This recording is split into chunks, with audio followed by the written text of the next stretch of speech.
Good morning everyone, welcome to our small footprint.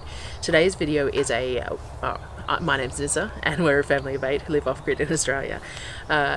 Today's video is a what we eat in a week. I've been asked a few times, because I do 6 weekly grocery shopping, I've been asked a few times if I could share the kind of meals that we eat in a week's period later on in the month.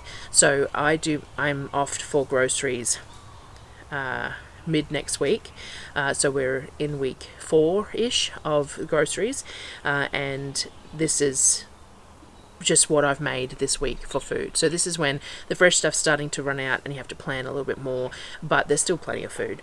There's always plenty of food even at the end of the 6 weeks. It's just, it changes your choices of what you can make, which is, I guess, is why people are asking. So this is a what we eat in a week in spring, in nearing Christmas, nearing the end of a 6-week grocery period. So I hope you enjoy, and I hope this answers some questions that people had, and let me know if it worked out alright. It was hard to put together, so let me know how it went for you, and I can do them again another time, especially seasonally, I suppose. But thank you for watching, and I will see you again next time. Thanks guys.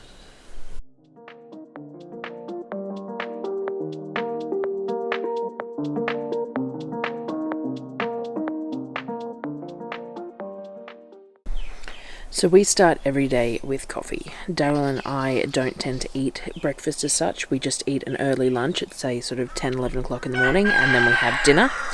So our mornings are just coffee.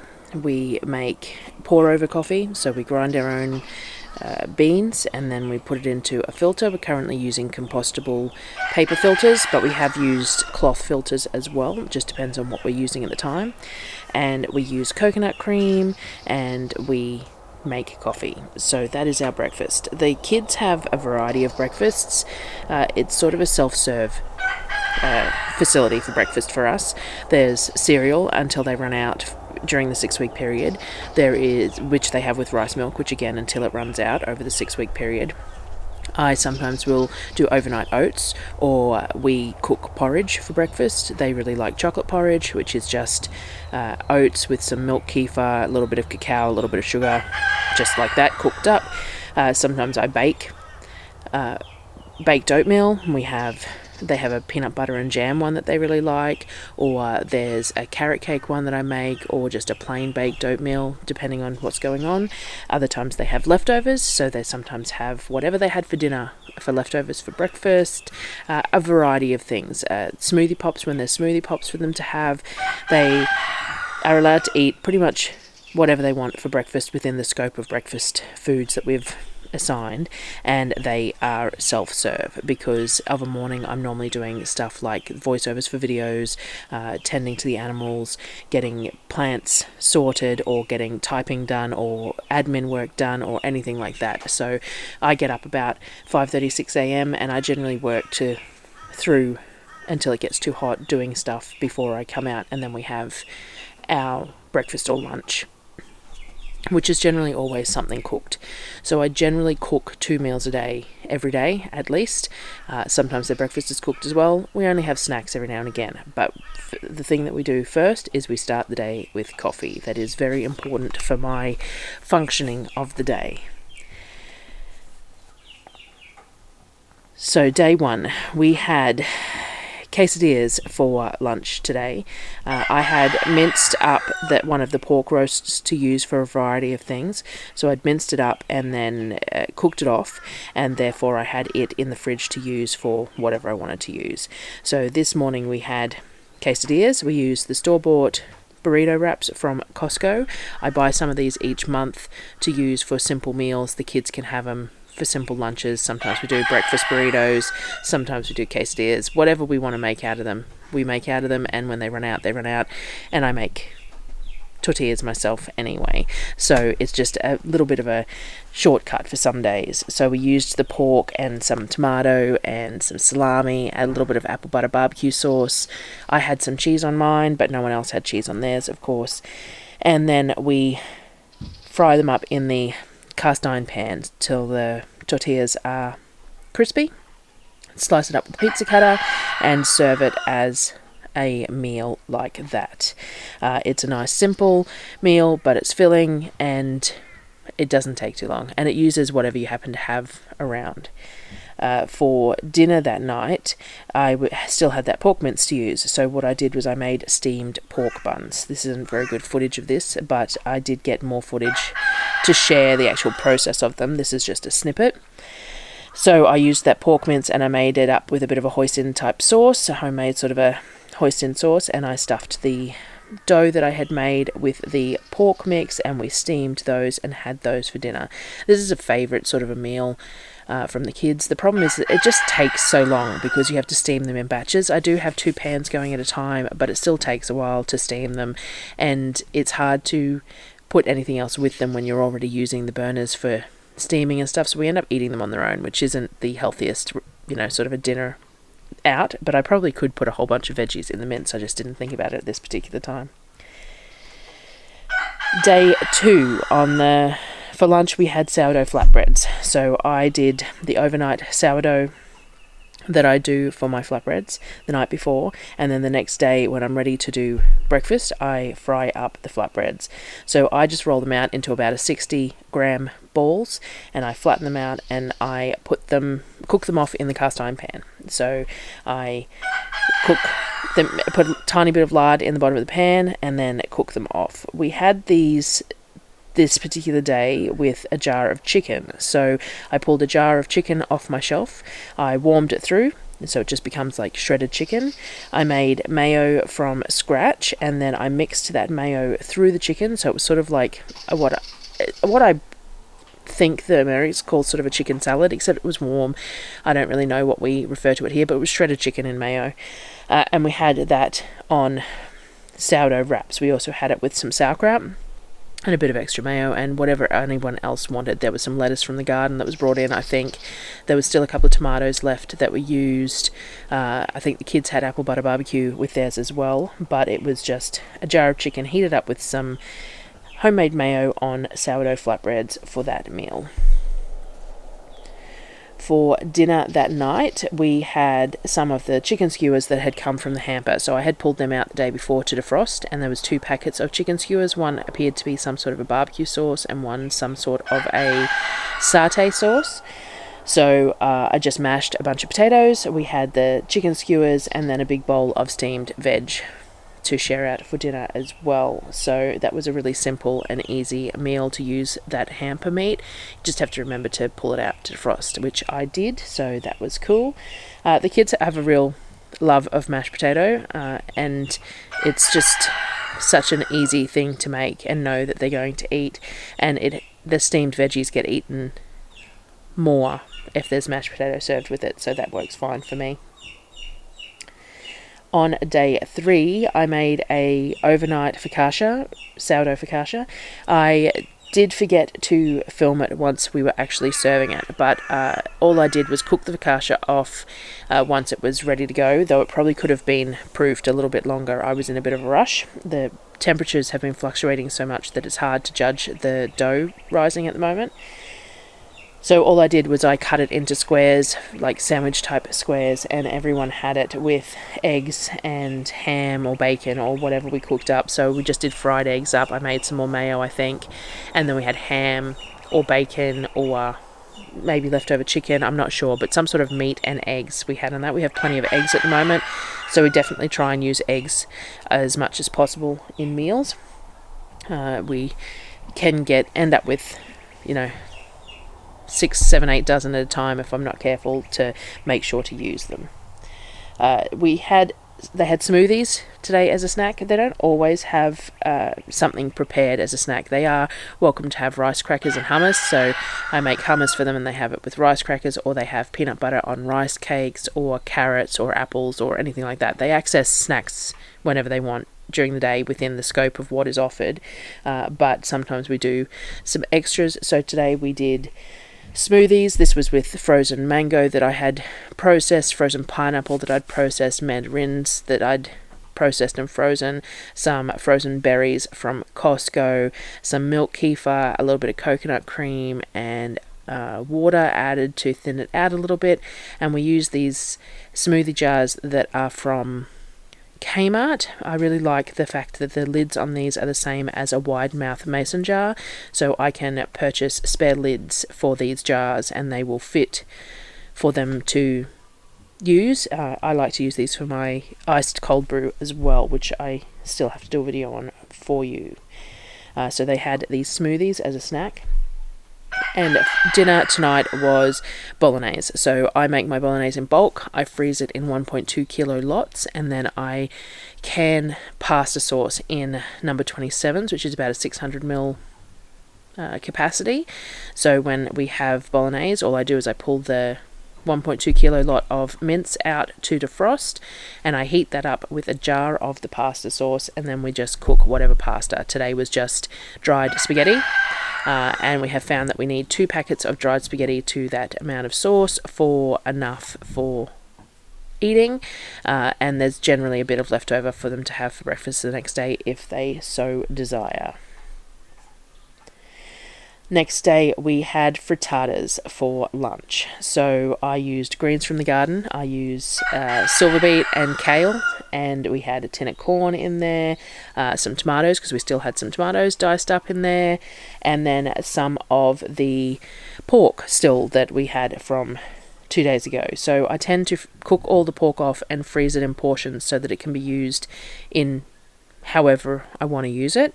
So it's really nice in frittatas, so it was in there as well. And I do 24 eggs with a can of coconut cream in the Thermomix, so it's all well emulsified and nice and airy, and then I pour that over the 2 pie dishes and bake it off, and it leaves it with a really nice texture. So we had those for lunch that day. 2 frittatas will generally feed us, maybe have some leftovers, maybe not. It really depends on how hungry the kids are that day. For dinner that night, we had pizza. So for us, I do a sourdough pizza. So I did the dough the night before in preparation for pizza that day. And it is proofed overnight, shaped in the morning, and then refrigerated it until we are ready. Again, I used some of that pork mince to help top it, as well as some salami. Darryl has some anchovies. The kids have pineapple that I've canned. We use a home canned pizza sauce, which I'm really loving at the moment, and sometimes we use zucchini butter on the base as well, though I have to remember to get the zucchini butter out of the freezer early enough, because if it's not well defrosted it's very watery, which isn't real great for pizza. We use homemade mayo on our pizza, especially the people who don't have cheese. I use it as well with cheese, but especially the people who don't have cheese, the homemade mayo is sort of their creamy topping. Hollandaise is always really nice, but I have to be in the mood to make hollandaise for them. So when I do, they really enjoy hollandaise drizzled over their pizza too. The next day's breakfast was a leftover frittata.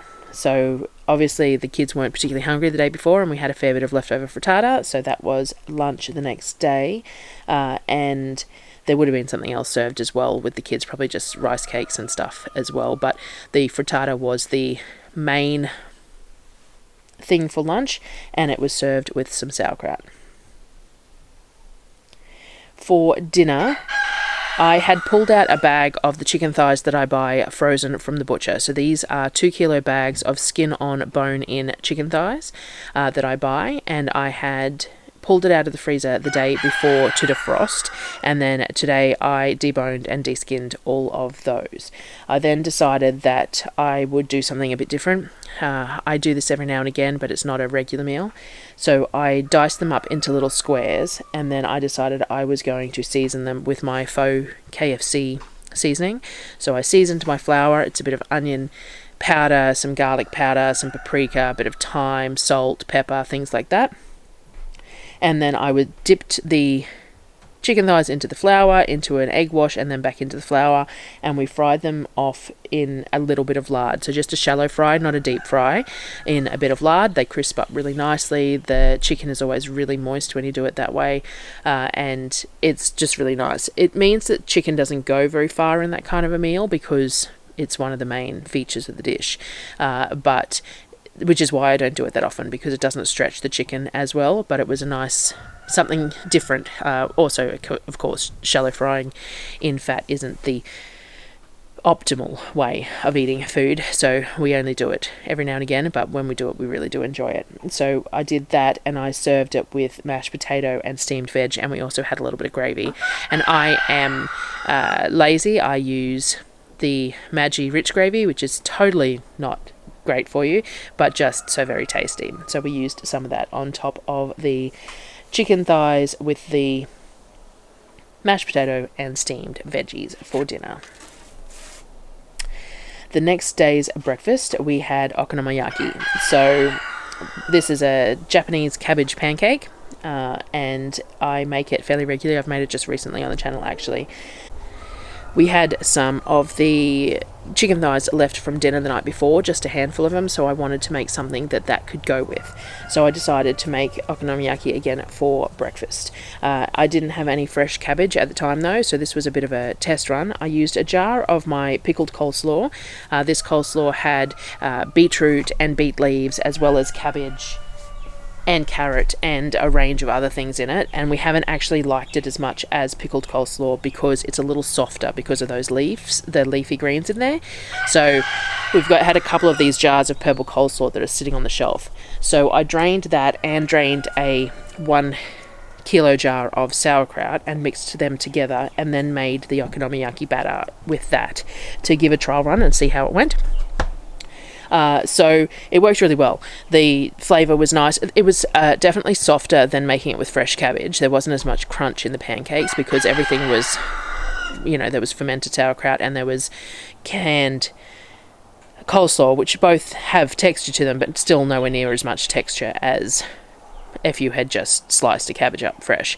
But still very, very tasty, worked well. And we served that with the leftover chicken thighs. I just broke them up over the top of it, and we use ABC sauce, which is Kakat Manise. It's a sweet, dark, thick soy sauce with some Kewpie mayo, just because we had it. We use whatever we have, to be honest. Sometimes it's apple butter barbecue and homemade mayo. It just depends on what's in the cupboard or what we feel like on the day. So we just served those with that, and it worked out really well. For dinner that night, we had chicken Kievs from the freezer with mashed potato and veggies. These are Kievs that I made. There's a video of me making them. So I made them with minced chicken that I did in the KitchenAid, filled them with the smoked garlic paste, and crumbed them and froze them. So these were straight in the oven from frozen and served with mash and vegetables. The next day's lunch or breakfast was sourdough baguettes. So I had made the dough for these the night before, as always, and then in the morning I shape the dough and bake it off. So that's sort of partly why we eat at 10 or 11 o'clock too, because if I'm making the day's bread, then I make it in the morning and we eat once it's done. Not that you should really cut bread when it's hot, but who can resist hot bread? So I cooked them up. We had a leftover roasted tomato soup in the freezer from, I don't know, a couple of weeks ago that we'd made roasted tomato soup. I'm pretty sure that's on a video on here.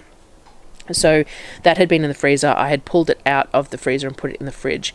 Darryl can't have tomato soup for dinner because his reflux plays up really bad if he has it that late at night.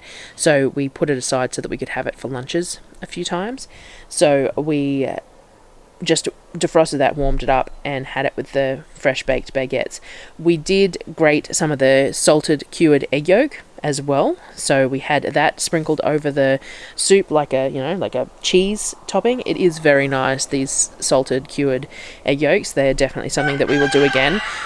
We have tried them a myriad of ways, but they're nice to eat just as is. Like, you grate it up and eat the sprinkles. It just sort of melts in your mouth. It's very creamy, well and truly worth the effort of doing, especially when you can reuse the salt, which is what I plan to do. So we had the roasted tomato soup, fresh sourdough baguettes, and the grated cured egg yolk over the top.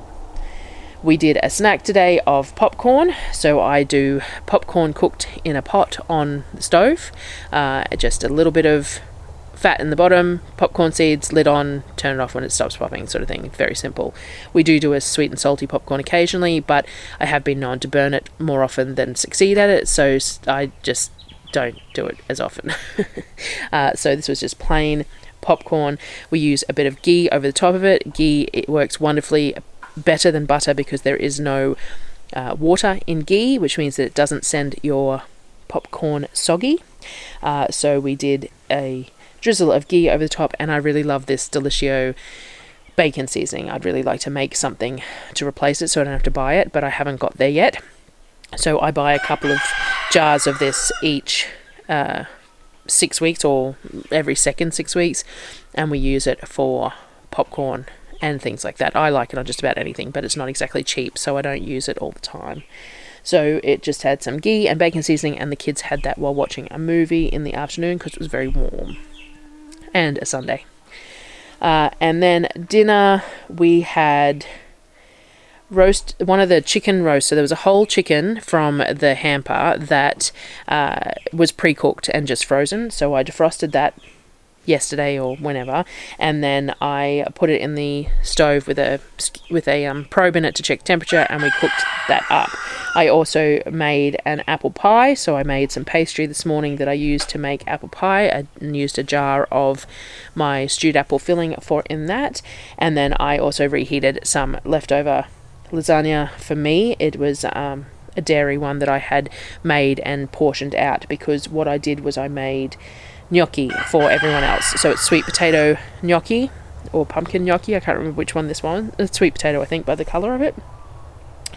And I don't like gnocchi, so I did a big bag of gnocchi, and we'd boil it first and then we fry it off. This one was frozen, so the texture isn't as nice as if it was fresh, but everyone really enjoyed it anyway. I didn't try it, but everyone was happy with it. So we boil it until it floats, and then we fry it off in a little bit of ghee to give it a little bit of texture, and then I served it with the roast chicken that we shredded and pulled apart for everyone to have. So they had that sweet potato gnocchi with the roast chicken, and then we served up the apple pie for dessert. So that was 7 days running, so Sunday to Sunday, of meals in our house, and that was week 4 of 5 of our grocery trip. So second last week we've been home, sort of thing. And that's what we ate in a week.